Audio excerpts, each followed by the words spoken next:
ये वर्णन करते हैं कि एकादशी व्रत को हरितोष व्रत कहते हैं। भगवान की प्रसन्नता के लिए, हरिजू की प्रसन्नता के लिए एकादशी व्रत रहा जाता है। प्रायः समस्त वैष्णव जन रहते हैं।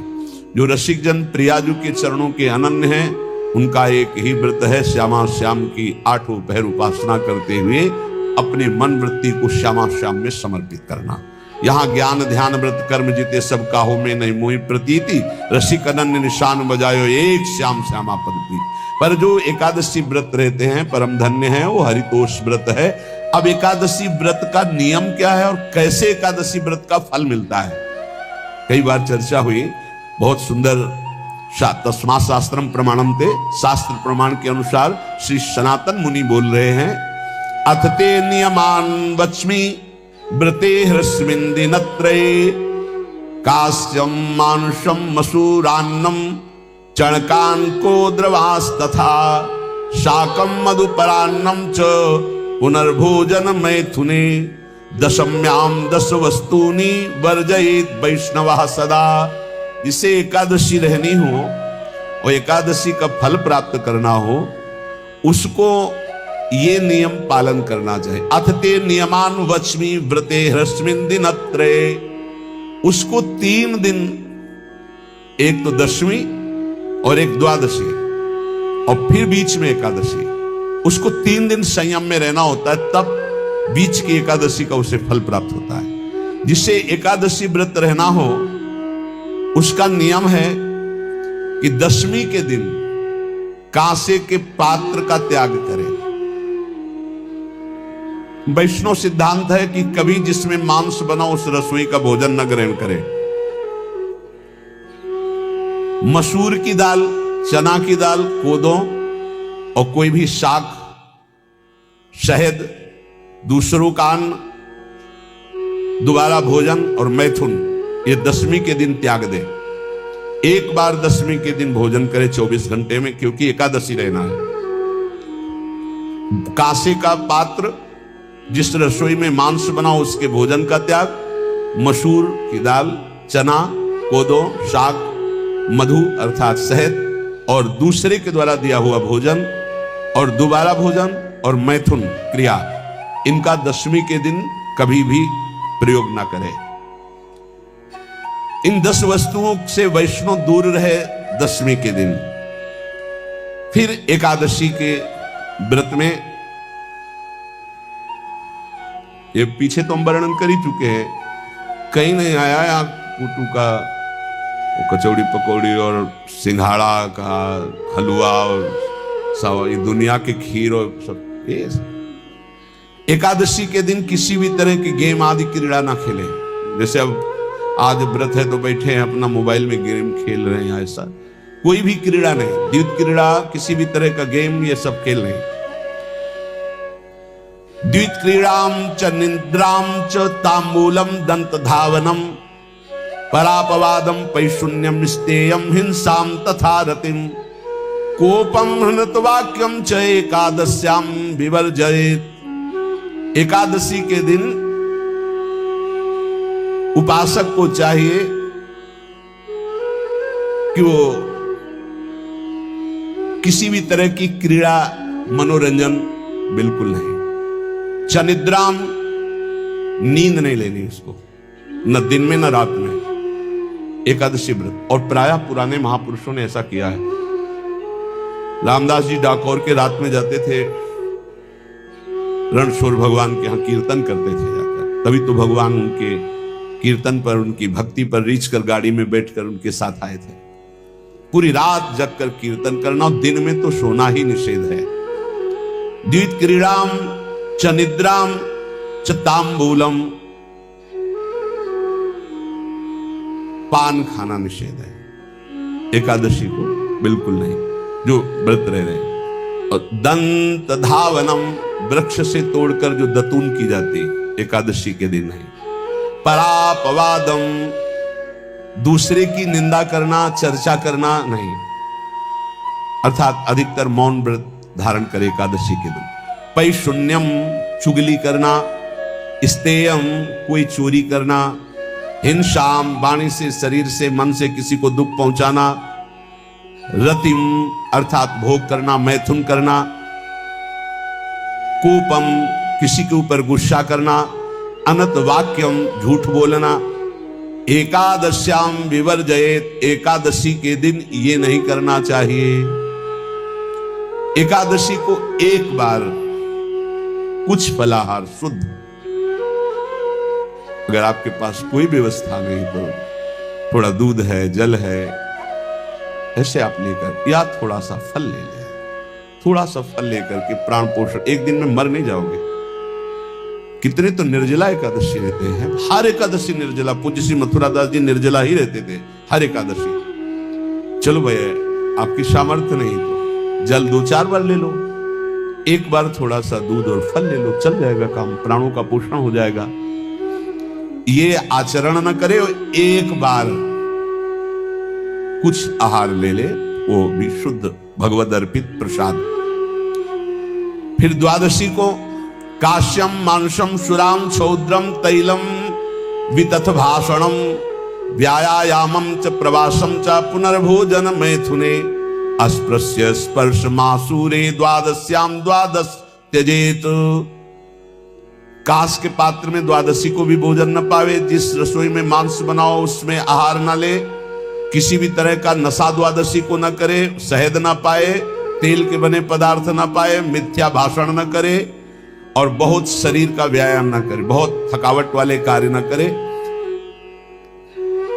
दोबारा भोजन न करे, एक बार द्वादशी को भी भोजन पवित्र, मैथुन न करे, जिसका स्पर्श नहीं किया जाता है ऐसे पदार्थों का स्पर्श न करे, और मसूर की दाल न खाए। द्वादशी को जो इन नियमों का पालन करता है, दशमी द्वादशी ऐसे और एकादशी ऐसे, तब उसे एकादशी व्रत का फल प्राप्त होता है। जो इस पद्धति से कर, ये जो मनमानी है सब नहीं, हर पदार्थ मिल जाएगा आपको फलाहार में, हर पदार्थ हमको बताया गया कि आपको जो चाहो सब पदार्थ फलाहार का। अरे भाई हरितोष व्रत है तो हरि प्रसन्नता के लिए एक दिन भूखे रहने बहुत आनंद आता है। पहले भगवत कृपा से ऐसी गंगा जल पी करके कुछ दिन, फिर कभी कभी निर्जला एकादशी का भी आनंद। बड़े संन्यास मार्ग में थे तो बड़े संयम से सब शास्त्रीय पद्धतियों का निर्वाह होता था।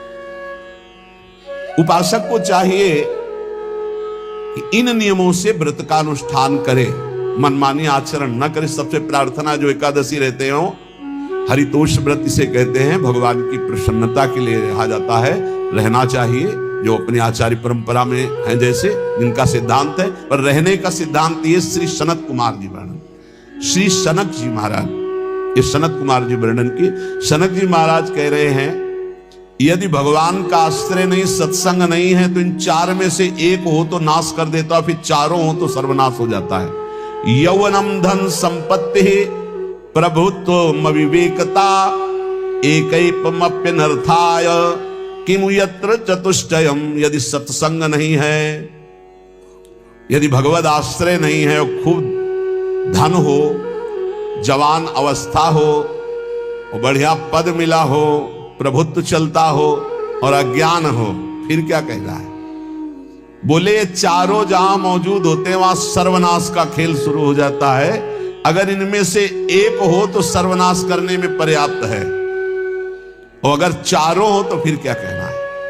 यौवनम जवान हो, धन संपत्ति है, खूब रुपया पैसा हो, प्रभुत्व कोई पद हो, कोई अधिकार हो बड़ा, फिर अविवेकता और अज्ञानी हो। प्रीति पूर्वकम ददामि बुद्धि योगम तम ये न माम उपयांति। इसके आगे कुछ नहीं। सबसे बड़ा योग, ज्ञानियों से भी बढ़कर, तपस्वियों से भी बढ़कर और कर्म योगियों से भी बढ़कर के भगवान ने अपने परम प्रेमी भक्त को बताया है। हर समय भगवान का चिंतन, संसार का चिंतन असहनीय हो जाए, संसार का चिंतन अच्छा ना लगे, हर समय नाम जब चल रहा है, भगवान के रूप का चिंतन, भगवान की लीलाओं का चिंतन, सच्चा योग है। जीव का नित्य सत्य सच्चिदानंद रूप भगवान से नित्य जुड़े रहना। योग माने होता है जुड़ना, हर समय भगवान से जुड़े रहना। तो ये संसार असत्य है, क्षणभंगुर है, क्या ये ठीक है? हाँ, भूत काल, वर्तमान काल और भविष्य काल, तीनों कालों में इसकी सत्ता नहीं संसार की, ये स्वाप्निक है, इसलिए पूर्ण सत्य है। इसमें कुछ सार बात नहीं है। जैसे भूसी में कोई सार बात नहीं होती, ऐसे ये जो आप देख रहे हो नाना प्रकार की भोग विलासता, जैसे आपने स्वप्न में देखा तो जगह तो सार बात क्या मिली? कुछ नहीं। मरोगे तो तुम्हारे पास क्या जाएगा? अब जैसे बड़ी बड़ी बिल्डिंगें, मोटर, कार, रुपया, पैसा है, वैसे स्वाप्निक है, इसमें कोई सत्य थोड़ी है। अभी शरीर छूट गया तो क्या लेके जाओगे? कुछ नहीं। यही बात जब समझ में आती है तो भगवान शिव कह रहे हैं, उमा कहूं मैं अनुभव अपना। भगवान शिव अपना अनुभव बता रहे हैं। सत हरि भजन जगत सब सपना। सत्य है, जितना भजन कर लो। बड़े भाग्य हैं कि आप भजन मार्ग में हैं, नहीं तो संसार मार्ग में बस उन्हीं भोगों का चिंतन, रुपया का चिंतन, परिवार का चिंतन, राग द्वेष का चिंतन, हर समय व्यर्थ समय नष्ट करना। संसार का चिंतन, व्यर्थ समय नष्ट करना, यह असत्य है, इसमें कुछ भी सत्य नहीं। इसलिए कभी उत्साह नहीं होता विवेकी जनों को, ज्ञानी जनों को, भक्त जनों को। कुछ भी मिल जाए सब छूटने वाला है यार। अभी शरीर छूट जाए तो सब छूटने वाला है, कुछ उत्साह। हाँ, ये वादा हो कि तुम मरोगे नहीं, तो भाई चलो मरेंगे नहीं, स्थायी घर बन गया और बढ़िया। अब घर बन के पुत के तैयार हुआ और प्रवेश उनका हुआ ही नहीं, घर यहीं पड़ा रहा। ये बड़ा झूठा है। उमा कहूं मैं अनुभव अपना, सत हरि भजन जगत सब सपना। वही विवेकी है जो भजन कर ले जाए, नहीं आकर्षण या इतने में ही संतोष कर लेते कि बढ़िया खाने पीने को मिल रहा है, मौत से जिंदगी कट रही। नहीं, जिंदगी काटने नहीं आए हम, जिंदगी में कुछ करने आए हैं। क्या करने आए हैं? उन्नति। कौन सी उन्नति? जो परिणाम में उन्नति हो। मान लो आप यहां बहुत बड़े पद पर चले गए और मृत्यु हो गई तो पद भी गया। हमको वो बात पकड़नी है जो मृत्यु के बाद हमें मिले। मृत्यु के पहले तो सब झूठा है। शरीर छूटने में सब छूट जाएगा तो सब झूठा है। मृत्यु के बाद आपका कर्म आपके साथ जाएगा। अच्छा कर्म, बुरा कर्म या भजन। भजन करो तो अच्छा बुरा दोनों को मिटाकर भगवान की प्राप्ति हो गई। तो कम से कम हमसे बुरा कर्म तो न बने। तो इसके लिए हमें बुद्धि चाहिए, और बुद्धि बिना भजन के शुद्ध होती नहीं। इसलिए बड़ा कलह मचा है। जब संसार का हमें कुछ दर्शन होता है तब लगता है ऐसा संसार है। थोड़ी थोड़ी बात के लिए दूसरा पुरुष मिल गया, पत्नी ने अपने पति को जहर खवा दिया बड़ी चालाकी से। अगर भजन नहीं है तो बुद्धि शुद्ध नहीं है। बुद्धि जब तक भगवान के चरणों का चिंतन नहीं होगा तब तक ये नष्ट करती रहेगी। अगर भगवान का भजन नहीं है तो आप गृहस्थी में भी प्रेम पूर्वक नहीं रह सकते। वासना ही तो है। जब अपने पति में संतुष्टता नहीं तो विश्व में संतुष्टता नहीं होगी, चाहे जितना पाप कर लो। जब अपनी पत्नी में संतुष्टता नहीं तो विश्व में चाहे जितनी स्त्रियों के साथ, वो सब पाप कर्म। तो बुद्धि शुद्ध करने के लिए अगर नाम जब सत्संग है तो बुद्धि शुद्ध हो जाएगी, नहीं तो घोर अशुद्ध होती चली जाएगी। और अशुद्ध बुद्धि ऐसी जगह फंसा देगी जहां लाभ नहीं। भजन के बिना राक्षसी भाव पर शासन नहीं हो सकता, और राक्षसी भाव सबके अंदर है। सुमति कुमति सबके उर राहे। सबके हृदय में सुमति है और कुमति है। सुंदर बुद्धि है और असुंदर बुद्धि, राक्षसी बुद्धि है। यदि हम सत्संग सुनेंगे, नाम जप करेंगे तो सुंदर बुद्धि की वृद्धि होगी, और वो हमको अनुभव कराएगी कि संसार में सब कुछ झूठा है। फाइनल में देखो तो सब कुछ झूठा है, लेकिन कोई मानने के लिए तैयार नहीं कि झूठा है।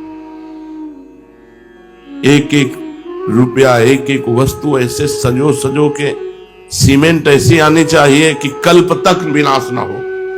वो अपना मरने के लिए तैयार है, उनका कुछ पता नहीं कब। बड़ा संसार में क्लेश ही क्लेश है। आप लोग बचे हुए और धाम में हो ना, इसलिए असत संसार में भजन बहुत आवश्यक है, बिल्कुल आवश्यक है। जैसे जीने के लिए श्वास आवश्यक है, ऐसे जीवन बिताने के लिए भजन आवश्यक है। यदि भजन नहीं तो बुद्धि कहीं भी बिगड़ जाएगी और फंसा देगी। ब्राह्मी स्थिति में कब रहना चाहिए?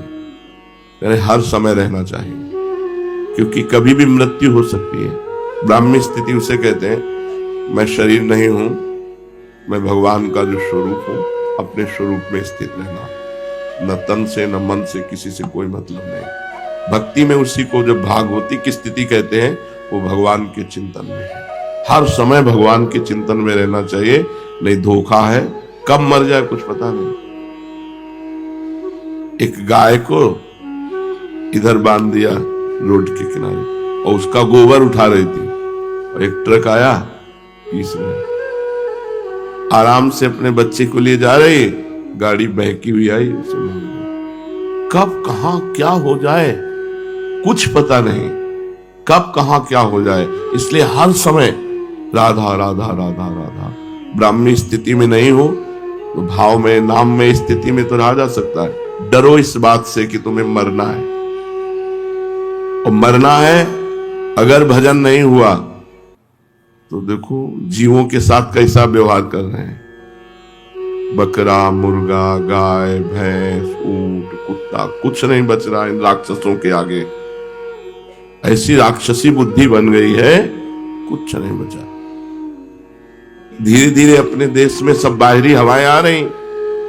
अब बताओ, अगर हम बकरा बन गए और जिंदा जलाया जाता है, स्वादिष्ट मांस बनाने के लिए पैर ऊपर बांध दिए गए और नीचे से आग लगा दी गई, वो तड़प तड़प के मरता है। बनना है बकरा, चुपचाप भजन करो, नहीं बकरा बकरी बनोगे। बहुत बहुत दुर्दशा है। हम कभी कभी एकांत में इस बात से कि अरे लोग जान क्यों नहीं रहे कि किस लिए आए, अरे भजन कर ले, नहीं अगला जो होने वाला है उसमें आप कुछ नहीं कर सकते। जैसे पशु पक्षी अन्य योनियों में गए, कुछ नहीं कर सकते। कबूतर चुन रहा है, बिल्ली दौड़ के आई, पकड़ा, एक एक पंख उखाड़ के छील के खा गया। कितना भयानक पीड़ा होती है मृत्यु के समय। वो जब जीवों को देखो, स्कूटी में जा रहे हैं, एक्सीडेंट हुआ, आते निकल के बाहर निकल के पड़ गए रोड में। बहुत विचित्र। डरो कि इस संसार में अगर भगवान का आश्रय नहीं है तो तुम कहीं ना कहीं फंस जाओगे, कहीं ना कहीं तुम पिट जाओगे, कहीं ना कहीं तुम्हारी दुर्गति हो जाएगी। इसलिए हर समय नाम जप करते रहो। ये दैवी संपदा और आसुरी संपदा कहां रहती है? बोले चित्त में रहती है। जो चित्त वासुदेव का चिंतन करता रहता है, चित्त के अधिष्ठात्र देवता भगवान वासुदेव है, उसमें दैवी संपदा वास करती है। और जो चित्त संसार का चिंतन करता रहता है, उसमें आसुरी संपदा वास करती है। बहुत ध्यान देने योग्य बात है, चित्त का चिंतन नहीं छूटना चाहिए भगवान का। अगर चित्त का भगवान से चिंतन है तो दैवी संपदा जागृत हो जाएगी, और अगर संसार का चिंतन है तो आसुरी संपदा। आज प्रायः लोग प्रश्न करते हैं, बहुत उद्वेगित हैं, चिंतित हैं, अशांत हैं, परेशान हैं। क्यों? क्योंकि संसार का चिंतन हो रहा है। देखो 6 घंटा नींद में सोते हो तो कितना अच्छा लगता है, क्योंकि संसार का चिंतन नहीं होता। अगर जागृत में 6 घंटा संसार का चिंतन छोड़कर भगवान का चिंतन करो तो परमानंद में डूब जाओगे। संसार का चिंतन ही आसुरी संपदा है, भगवान का चिंतन ही दैवी संपदा है। सारे सद्गुण उसके हृदय में आ जाते हैं जो भगवान का चिंतन करता है। ये आसुरी संपदा और दैवी संपदा दोनों चित्त में रहती हैं। अगर चिंतन भगवान का अधिक तो दैवी संपदा जागृत हो जाएगी, चिंतन संसार का अधिक तो आसुरी संपदा जागृत हो जाएगी। बंधन और मोक्ष क्या है? संसार के प्राणी पदार्थों का चिंतन करना ही बंधन है और भगवान का चिंतन करना मोक्ष है। तुम भजन कर रहे हो, अभी मुक्त हो, हर समय भजन करो।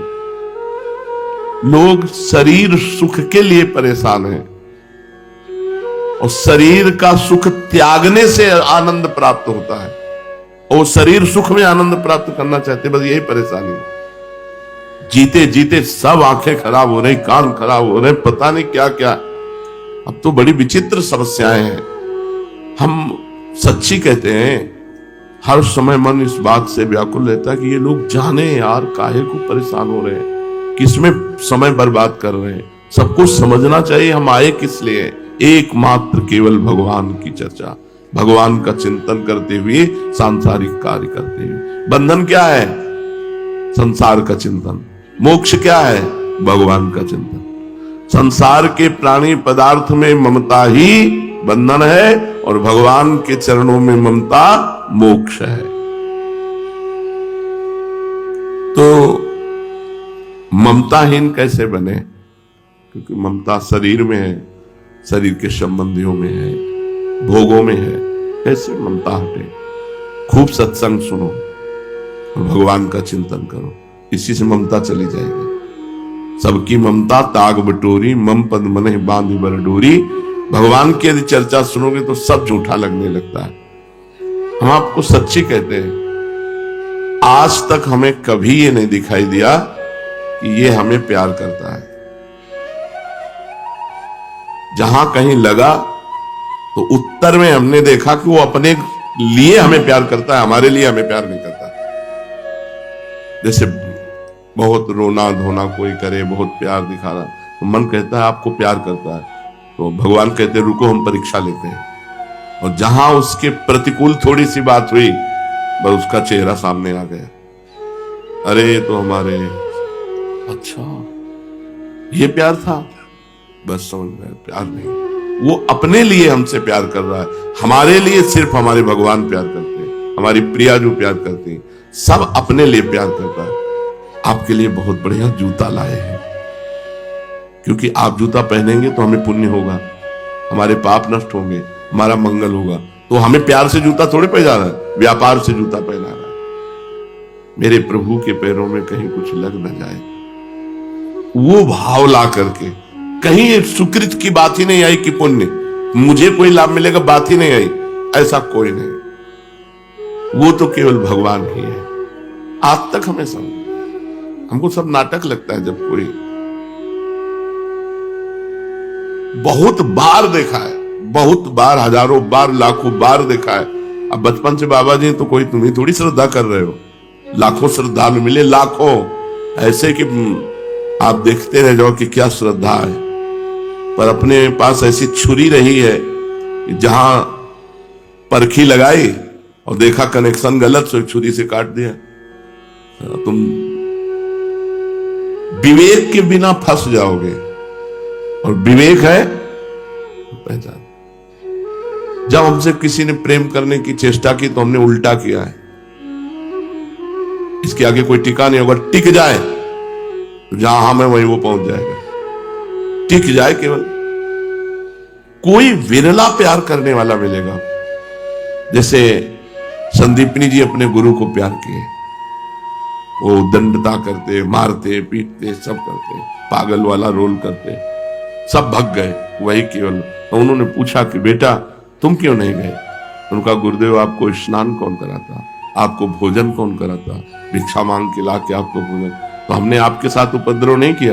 बोले किया गुरुदेव। तो बोले बुरा नहीं लगा? बोले मेरा कुछ है नहीं गुरुदेव, ये शरीर तो आपका है, सब कुछ आपका है।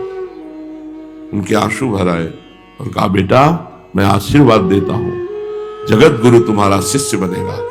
तो संदीपनी जी ऊंचे आसन में बैठते और भगवान द्वारिकाधीश नीचे बैठते। भगवान श्री कृष्ण उनके शिष्य हुए। ममता गुरु चरणों में या इष्ट में, जब खूब सत्संग सुनोगे, खूब नाम जप करोगे और भगवान से प्रार्थना करो कि हमारी ममता को आप घसीट लीजिए, अपने चरणों में लगा लीजिए। ये ममता ही तो जहर है। इन सब संबंधों में ये आसक्ति ममता ही जहर है।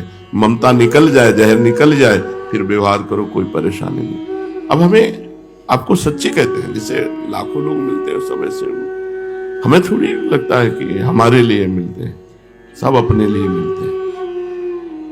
विवेक ऐसा प्रवीण है कि वो हाँ भाई क्या कृपा कर दो, इसलिए कोई कुछ बात, कोई कुछ बात, कोई तो अपनी बात के लिए तो रो रहा है, वो हमारे लिए थोड़ा है। जैसे कोई रो क्या है तो क्यों रो रहे हो? भगवान आपको स्वस्थ रखे, श्री जी आपको दर्शन दे, श्री जी आपको दुलार करे, ये हम चाहते हैं। तो समझना ये बात, ये तो कोई नहीं कहेगा। अगर ये कहेगा कि आप जब चले जाओगे तो हमारा क्या होगा, वो अपने लिए रो रहा है। आप हो तो भजन सत्संग सुनने को मिल रहा है साथ में, हमारा क्या होगा, ये नहीं होना। हमारा शब्द गायब हो जाए, हम आपको सुखी देखना चाहते हैं, आपको प्रसन्न देखना, ये प्रेम है। प्रेम कहीं बिरला ही होता है, इसलिए कहीं लगाओगे, कहीं लगाओ नहीं। कोई बहुत प्यार से देखने की चेष्टा करता है, अपने सुख के लिए करता है। हमें प्यार तो सिर्फ हमारी लाडली जो करती है, हमारे प्रभु करते हैं। सच्ची कहता हूं, प्रभु कहते हैं। बहुत देखा, बहुत देखा, बहुत देखा, बार बार कर। अच्छा ये हम क्यों बता रहे हैं तुम्हें? तुम ये ना मान लो कि तुम्हें कोई प्यार कर रहा है। रंग बदलते देखा है, रंग बदलते देखा है। एक क्षण कुछ और, दूसरे क्षण कुछ और। तो अपने लोग कोई संसारी आदमी थोड़ी है कि हम तुम्हारे, जब तुम प्यार कर रहे थे उसको तौला, और जब तुम वार कर रहे थे वचन का उसको तौला। ये वही है जिससे कभी प्यार शब्द हो ही नहीं सकता, केवल प्रभु से। और चूक स्वार्थी पुरुषों में होती ही है, और परमार्थी पुरुष में प्यार नहीं होता, और समानता होती है। जैसे आप परमार्थ में चल रहे हो, जो मैं हूं वही तुम हो, तुम हो मैं, इससे ज्यादा प्यार और क्या हो सकता है? जाओ, हम तुमसे तदात्म होते हैं, जो मेरा स्वरूप हो वही तुम्हारा स्वरूप जागृत हो जाएगा। तो कहीं ममत्व न रखे, जननी जनक बंधु सुतदारा, तन धन धाम सुहृद परिवारा, सबकी ममता ताग बटोरी, मम पद मने मां। लाडली से बढ़कर प्यार करने वाला कोई यहां तो कोई है ही नहीं प्यार करने वाला। सच्चाई ये है, तुम जितना प्रियाजू से प्रेम करोगे उतना हम तुम्हें प्रेम करेंगे, और तुम जितना हमसे प्रेम करोगे उतना ही हम तुम्हारे प्रतिकूल मिलेंगे, देखेंगे कि तुम प्रेम करते हो कि नहीं। इसलिए हमसे तो करना मत ही। प्रियाजू से प्रेम करोगे हम तुम्हें बहुत प्यार करेंगे, और प्रियाजू को छोड़ करके तुम सोचोगे कि गुरु साक्षात पर ब्रह्म, तो तुम कसौटी पे आ नहीं सकते। हम तुमसे प्रतिकूल व्यवहार करेंगे, इसीलिए बहुत बचा के हम रहते हैं। कोई ऐसा नहीं है कि जिसको बहुत, और जो बहुत नजदीक है उनकी धज्जियां उड़ती रहती हैं। तुम क्या समझते हो? बहुत सौभाग्यशाली जो सेवा में रहते हैं, उनसे एकांत में पूछो कि तुम सौभाग्यशाली हो क्या? ऐसे कांपते रहते हैं। ममता कहीं नहीं रखनी प्यारे, बस ये सत्संग की सार बातें इस समय हुआ करती हैं। ममता कहीं नहीं रखनी, सब में भगवान का भाव रखकर। केवल नाटक है, यहां कोई प्यार नहीं करता, कोई प्यार नहीं करता। प्यार का मतलब होता है आपके लिए, ऐसा केवल प्रभु करेंगे अपने लिए। आप मेरे अनुकूल हैं इसलिए मैं आप, और प्रतिकूल जब हो, बहुत तरह की प्रतिकूलता होती है। आप हमें खूब सेवा कर रहे हो, हम इनको माला पहना रहे हैं, इनकी तरफ देख रहे हैं, इनको दुलार कर रहे हैं, और तुमको दकार है, फिर भी आपका प्यार है। हम तो आपसे प्यार करते हैं, हमारे साथ क्या व्यवहार करते हो हमको इससे थोड़ी लेना देना, हम आपसे प्यार कर। ये केवल भगवान और भगवान के प्रेमी भक्तों में बात मिलेगी, अन्यत्र नहीं। इसलिए अपने जीवन में किसी से प्यार ना करें, किसी से ममता ना करें, नहीं तो हम संसार में फंस जाएंगे। हिरन में ममता कर ली, प्यार कर लिया, तो अगला जन्म हिरन का हुआ। निरपेक्ष रहे। और यहां कोई प्यार नहीं करता, बार बार इसलिए कह रहा हूं कि हमको लगता है हमें कोई प्यार करे, हमें लगता है कोई हमें प्यार करे, तो इस धोखे में न रहना कि हाँ कोई तुम्हें प्यार करेगा, तुम्हारा शोषण करेगा, तुम्हें भ्रष्ट करेगा, तुम्हें श्री जी से हटा देगा। श्री जी से जोड़ने वाला प्यार तो केवल इष्ट और गुरु का होता है। मोक्ष में और भगवत प्रेम में क्या अंतर है? वैसे तत्वता तो कोई खास अंतर नहीं है, पर अंतर रहता है। एक तरंग समुद्र में मिल गई, ये हुआ मोक्ष। जैसे दो चीटा चीनी के बोरे में लगे थे, चीनी कढ़ाई में पलटाई गई तो एक चीटा चीनी के साथ चीनी बन गया, यह है मोक्ष। और दूसरा चीटा बोरे के बाहर लगा हुआ उसका स्वाद ले रहा चीनी का। तो इसे सही माने में कौन से चीटे का सौभाग्य माना जाए? जो स्वाद ले रहा है। जो चीनी बन गया वो तो चीनी बनी गया। इसीलिए आप कहते हैं कि रसाद्वैत है। एक ज्ञानाद्वैत होकर ब्रह्ममय हो गया और दूसरा रसाद्वैत होकर रस का स्वाद लेता रहता है। इसलिए मोक्ष को भी प्रेमी जनों ने ठुकरा दिया है। मोक्ष का मतलब है समुद्र की तरंग, तरंग नाम हट गया और समुद्र हो गया, अगाध समुद्र। तभी हम ब्रह्मास्मि। लेकिन भक्तजन अद्वैत रहते हैं। कैसे अद्वैत रहते हैं?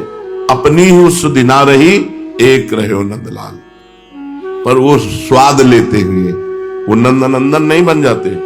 उनकी दृष्टि में, उनके भाव में, उनके चिंतन में केवल प्रभु है। अपना अस्तित्व ही गायब हो गया, अपना चिंतन ही गायब होगा, केवल प्रभु। मुक्ति किसे कहते हैं? दुख, क्लेश, बंधन, ममता, आसक्ति, अज्ञान सबका अभाव हो गया, अखंड आनंद, उसे मोक्ष कहते हैं। अज्ञान किसे कहते हैं? माया के जितने कार्य हैं सब अज्ञान में हैं। सृष्टि, पालन, संहार, इसी में सब कुछ, ये सब अज्ञान में हो रहा है। ज्ञान में न जन्म है न मरण है, ये सब स्वाप्निक है। इस सृष्टि का सृजन भी स्वाप्निक है और सृष्टि का पालन भी स्वाप्निक है और सृष्टि का लय भी स्वाप्निक है। अगर ज्ञान दृष्टि से देखा जाए तो ये एक सिनेमा है, जगन नाटक वैभवा। जगत रूपी नाटक पर्दे पर वो परब्रह्म परमात्मा जादूगर अनंत रूपों में प्रकाशित होकर खेल कर रहा है, अपने आप का सृजन करता है, अपने आप का पालन करता है, अपने आप का लय करता है। ये जो प्रभु के सिवा और कुछ दिखाई दे रहा है ये सब झूठा है। इसी को जो जान गया उसे मोक्ष कहते हैं। संपूर्ण ज्ञान का नाश हो जाना ही मोक्ष पदवी है। सच्चा भक्त कौन है? जिसकी भोग वासना नष्ट हो गई है। शरीर भोग, खान पान, नाना प्रकार की भोग वासनाएं, प्रारब्ध अनुसार शास्त्र के सम्मत जो शरीर निर्वाह के लिए खान पान वस्त्र मिल गया, तो उसकी चाह नहीं है। भोगों की चाह का नाश हो जाना ही सच्चे भक्त का स्वरूप है। जाहि न चाही कबहु कछु, तुम सन सहज सने। जिसे कभी कुछ नहीं चाहिए वही सच्चा भक्त है। विवेक किसे कहते हैं? जो संसार का और भगवान का ज्ञान करा दे, सत असत का जो निर्णय कर दे उसे विवेक कहते हैं। भगवान ही अपने हैं, संसार सब स्वप्निक है, ये अंदर बात बैठ जाना विवेक है। संसार प्रपंच सब मिथ्या, भगवान, भगवान का नाम, भगवान का रूप, भगवान का धाम, भगवान की लीला, ये सत्य। ये बात हृदय में बैठ जाए तो विवेक, ये हृदय में बैठ जाए सब। जब झूठा है तो फिर क्या? तो इतना विवेक प्रवीण होता है, वो कहे ये बहुत बढ़िया बन रहा, तो मर जाएंगे तो लाद के ले जाएंगे क्या? वैराग्य काटता रहता है, विवेक काटता रहता है। जो भगवान से जोड़े और संसार से हटाए उसी का नाम विवेक है। और ये विवेक बड़ी कृपा से प्राप्त होता है। भगवान जब कृपा करते हैं तब ये विवेक प्राप्त होता है। क्या होगा? हम अभी से आप 5 मिनट खा लेते हैं, फिर क्या होगा? फिर वही अशांति। हम 5 मिनट भोग लेते हैं, फिर वही अशांति। होगा क्या? परिणाम क्या होगा? इसलिए भोगना ही नहीं, इसलिए खाना ही नहीं। जो प्रारब्धवशात शरीर पोषण के लिए बस वैसे निरपेक्ष होकर डाल ले, हर समय नाम जप। विवेक जब जागृत हो जाएगा तो कहीं अच्छापन नहीं रह जाएगा। ये बुद्धि को ही विवेक कहते हैं या कोई और चीज होती है? तो बोले बुद्धि जब शुद्ध हो जाती है तो उसका नाम विवेक हो जाता है। शुद्ध बुद्धि का नाम विवेक है और अशुद्ध बुद्धि का नाम अविवेक, अज्ञान है। कब हम जाने कि विवेक जागृत हो गया हमारे? जब मनुष्य एकमात्र केवल भगवान की चाह से युक्त हो जाए, क्योंकि सत्य वस्तु भगवान है, मुझे भगवान चाहिए, और उनकी प्राप्ति के लिए दौड़ पड़े, नाम जब, वाणी पाठ, ठाकुर सेवा, किसी से कोई मत, तब जानना चाहिए विवेक जागृत हो गया। जब केवल भगवान की प्राप्ति के लिए, विवेक बस बहुत बड़ा धन है, एक बार जागृत हो जाए विवेक, आपका काम हो गया। वो आपको फंसने नहीं देगा। ऐसी कैंची रहती है, हर समय काटता रहता है, हर समय काटता रहता है। बहुत बहुत कृपालु भगवान कृपा करते हैं तब विवेक होता, पर ये बिना सत्संग के होता नहीं। बिन सत्संग विवेक न होई, राम कृपा बिन सुलभ न सोई, होए विवेक मोह भ्रम भागा, तब सब विषय विलास विरागा। अपने आप संसार से छुटकारा मिल जाए यदि विवेक में। भगवान से प्रार्थना करना। ब्रिजधाम की मिट्टी में बसी हुई एक छोटी सी बस्ती थी, नंदगांव। वहां के लोगों का जीवन पूरी तरह से भगवान श्री कृष्ण की भक्ति में लीन था। हर गली, हर आंगन, हर मंदिर में कान्हा की बांसुरी की धुन गूंजती रहती थी। इसी गांव में रहता था एक साधारण सा ग्वाला, माधव। उसका तन मैले कपड़ों में ढका था, पर मन इतना उजला था कि खुद भगवान भी उससे मिलने को तरसते थे। माधव बचपन से ही श्री कृष्ण का परम भक्त था। वह दिन भर गौशाला में गायों की सेवा करता और रात को अपने कच्चे मकान के आंगन में दीपक जलाकर बांसुरी की तान पर ठाकुर जी को बुलाता। लोग उसे पागल कहते थे, लेकिन माधव का विश्वास अडिग था। मोरे नंदलाल एक दिन अवश्य पधारेंगे। गांव में मंदिर था, बड़ा सुंदर और भव्य। वहां का पुजारी हरिदास वर्षों से भगवान की सेवा कर रहा था, लेकिन उसका मन अब सेवा से ऊब चुका था। वह केवल नियम निभा रहा था, श्रद्धा नहीं बची थी। जबकि माधव के घर में कुछ नहीं था, पर वहां प्रेम की गंगा बहती थी। एक दिन मंदिर में गांव का बड़ा उत्सव था, श्री कृष्ण जन्माष्टमी। हर कोई मंदिर में सजे धजे वस्त्रों में पहुंचा। केवल माधव चुपचाप अपने घर के कोने में बैठा बांसुरी बजा रहा था। उसकी आंखें बंद थीं और मुख से श्याम श्याम की धुन बह रही थी। उसी रात कुछ अद्भुत घटा। जब सब गांव वाले मंदिर में झांकी देख रहे थे, मंदिर का दरवाजा अपने आप बंद हो गया। अंदर कोई था नहीं।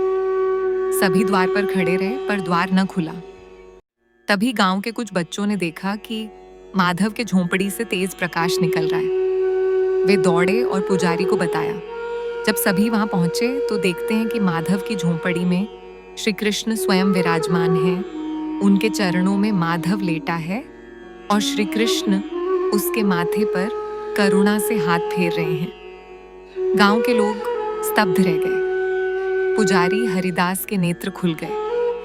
वह कांपते हुए श्री कृष्ण के चरणों में गिर पड़ा और रोते हुए बोला, प्रभु, मैंने वर्षों सेवा की, फिर भी दर्शन नहीं हुए, और माधव को आपने क्यों अपनाया? श्री कृष्ण मुस्कुराए और बोले, हरिदास, तूने सेवा की पर प्रेम नहीं किया। माधव ने केवल प्रेम किया, और मेरे लिए प्रेम ही सबसे बड़ा है। जिस दिल में प्रेम है वहीं मैं वास करता हूं। उस रात के बाद गांव में बहुत कुछ बदल गया। हरिदास ने पुजारी पद त्याग दिया और माधव को मंदिर का सेवक बना दिया। माधव ने यह दायित्व भी उसी सादगी और भक्ति से निभाया जैसे वह गायों की सेवा करता था।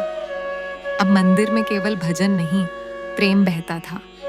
लोग दूर दूर से माधव के दर्शन को आते, पर माधव हमेशा यही कहता, मैं कुछ नहीं, जो कुछ भी है वो मेरे श्याम हैं।